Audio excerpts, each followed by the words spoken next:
Estamos de volta, este é o Medicina e Saúde, o seu programa de domingo, sempre às 8 da manhã, aqui pela RIC TV Paraná.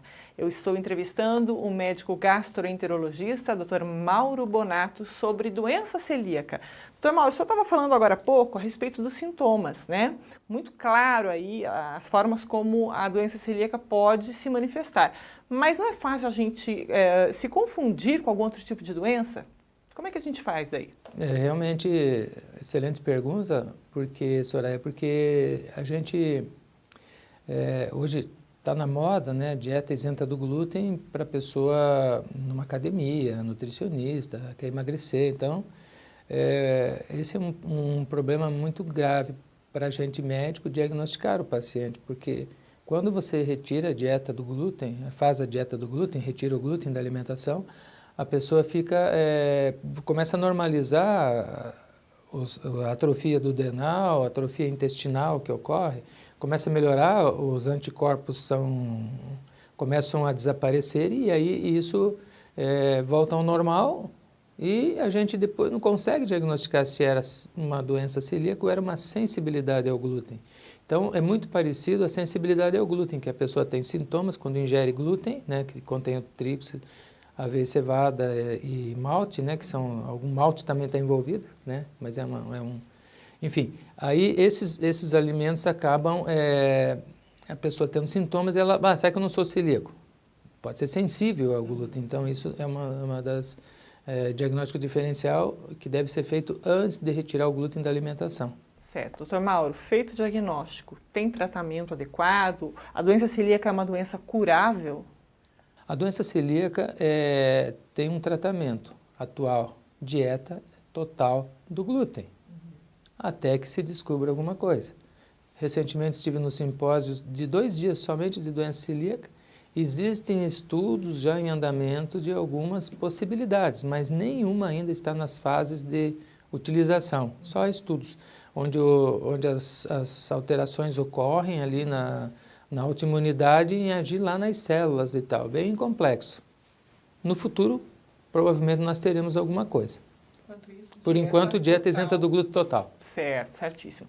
Uma preocupação de muitas pessoas, doutor Mauro, se não cuidada, se não diagnosticada, se não levada a sério a doença celíaca, pode desenvolver um câncer, pode levar para uma doença mais grave? Pois é.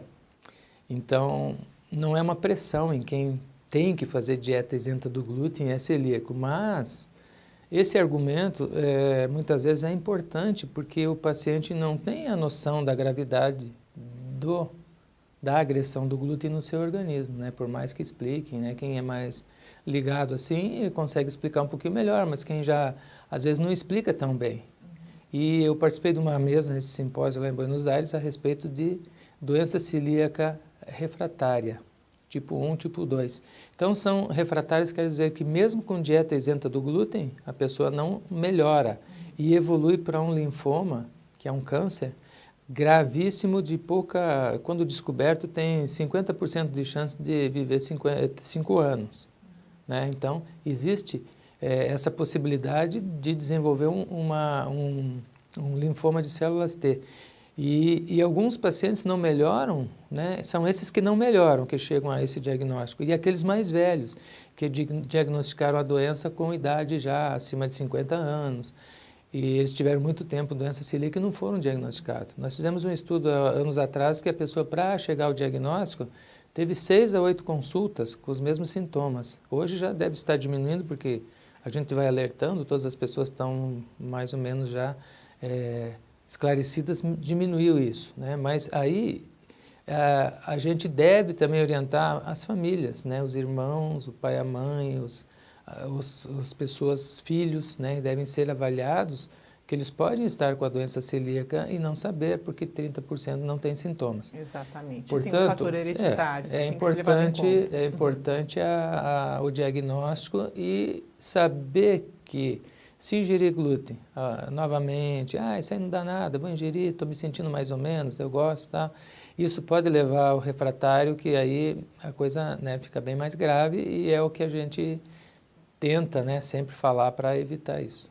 Doutor Mauro, quero agradecer muitíssimo a sua presença aqui conosco. Tenha uma excelente semana, viu? Obrigado. E avisando assim que os celíacos que forem diagnosticados, se fossem 15 anos atrás, era diferente de hoje. Hoje nós temos muitos produtos sem glúten, né? Que vocês vão ver depois com a Carol, que você consegue viver normalmente. Tá certo. Olha, o doutor Mauro já está dando a deixa.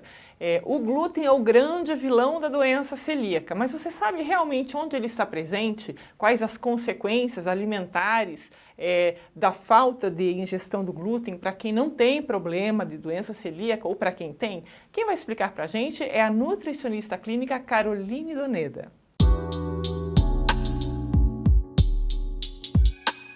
O glúten é uma proteína presente em algum dos cereais do nosso consumo rotineiro, entre eles principalmente o trigo, o centeio, a cevada, a aveia e o malte.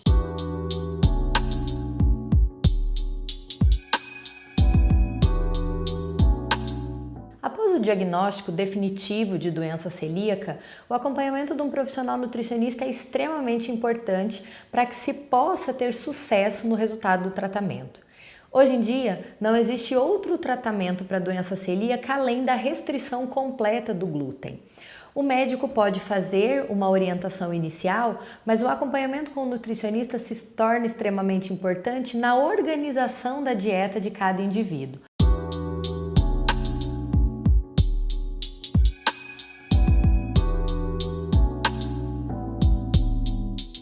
Existem graus diferentes de doença celíaca.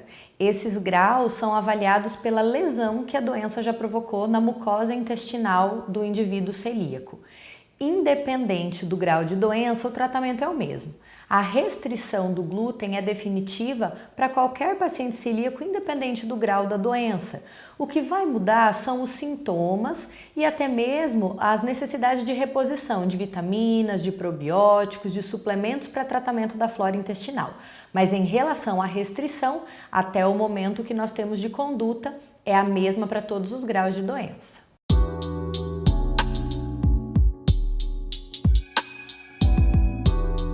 Essa é uma questão bem controversa nas nossas orientações e, particularmente, eu acredito ser a parte mais difícil no manejo do dia a dia de um paciente celíaco. Então, sabemos que o glúten está presente, como eu já coloquei antes, no trigo, então esse alimento vai ser excluso da dieta. No centeio, na cevada, também vai ser excluso. Na aveia e no malte. Esses são os alimentos que são diretamente compostos por glúten. Mas nós temos no nosso dia a dia a contaminação através de uma colher que preparava um macarrão e depois foi colocada dentro de uma panela de arroz. O arroz não tinha glúten, mas a partir do momento em que essa colher que veio da panela de macarrão com glúten entrou em contato com o arroz, aquele arroz passa a ser contaminado. Ou dentro de uma casa onde convivem várias pessoas e apenas um é celíaco. A mistura de facas que fazem o manuseio de pães diferentes com glúten e sem glúten, por exemplo, é uma forma de contaminação. Então existem várias possibilidades de contaminação que precisam ser orientadas na utilização de utensílios, no manejo dos alimentos, a forma de acondicionar tudo isso dentro de casa, higiene de utensílios, para que o paciente celíaco não fique exposto a um excesso de contaminação que pode levar a danos no seu intestino. No próximo bloco do Medicina e Saúde... Então eu acho assim que a vida do celíaco ela pode ser muito tranquila se ele colocar na cabeça que não pode comer glúten, mas que ele vai ter uma vida saudável, assim, podendo diversificar o café da manhã, o almoço, a janta, tirando o glúten, sem problema nenhum. A gente volta em instantes.